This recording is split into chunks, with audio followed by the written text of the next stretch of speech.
Video കാണുമ്പോൾ നമുക്ക് തോന്നും കാറ്റും മഴയിലൊക്കെ വീടിൻ്റെ മേൽക്കൂര ഒന്ന് ഇടിഞ്ഞു പോയതാണ് എന്നൊക്കെ.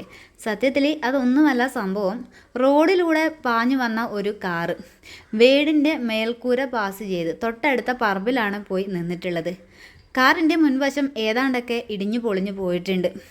നിങ്ങളൊന്ന് ആലോചിക്കണം, ഈ റോഡിലൂടെ പാസ് ചെയ്തു പോയ വാഹനം ഒരു വീടിൻ്റെ മേൽക്കൂര കടന്ന് തൊട്ടടുത്ത പറമ്പിൽ പോയി കിടക്കണമെങ്കിൽ സത്യത്തിൽ അത് വല്ല ഫ്ലൈറ്റോ മറ്റോ ആയിരിക്കണം എന്ന് തോന്നുന്നു. അല്ലാതെ അമിത വേഗതയിൽ വന്നിട്ടായിരിക്കാം ഈ കാറ് തൊട്ടടുത്ത പറമ്പിൽ പോയി കിടന്നിട്ടുണ്ടാവുക. ഈ വാഹനം ഓടിച്ച ഡ്രൈവർ എന്തുമാത്രം സ്പീഡിലാണ് വന്നിട്ടുള്ളത് എന്ന് ആ ഓടിച്ച ഡ്രൈവർക്ക് മാത്രമേ അറിയത്തുള്ളൂ. ആ ഡ്രൈവർക്ക് ഇനി എന്ത് സംഭവിച്ചു എന്നുള്ളത് അവിടുത്തെ നാട്ടുകാർക്കും മാത്രം. ഇത്രയും വാഹനങ്ങൾ ഓടിപ്പോകുന്ന ഈ റോഡിലൂടെ അമിത വേഗതയിൽ വന്ന് അയാളുടെ ജീവന് എന്തെങ്കിലും ആപത്ത് സംഭവിച്ചിട്ടുണ്ട് എങ്കിൽ, അല്ലെങ്കിൽ അതുവഴി പോകുന്ന കാൽനട യാത്രക്കാർക്കോ മറ്റു വാഹന യാത്രികർക്കോ എന്തെങ്കിലും സംഭവിച്ചിട്ടുണ്ടെങ്കിൽ ആര് സമാധാനം പറയും? ഈ രീതിയിലൊക്കെ വാഹനം ഓടിക്കുന്ന ആൾക്കാരെ എന്ത് ചെയ്യണമെന്നുള്ളത് നിങ്ങൾ കമൻറ്റ് ചെയ്യാം കേട്ടോ.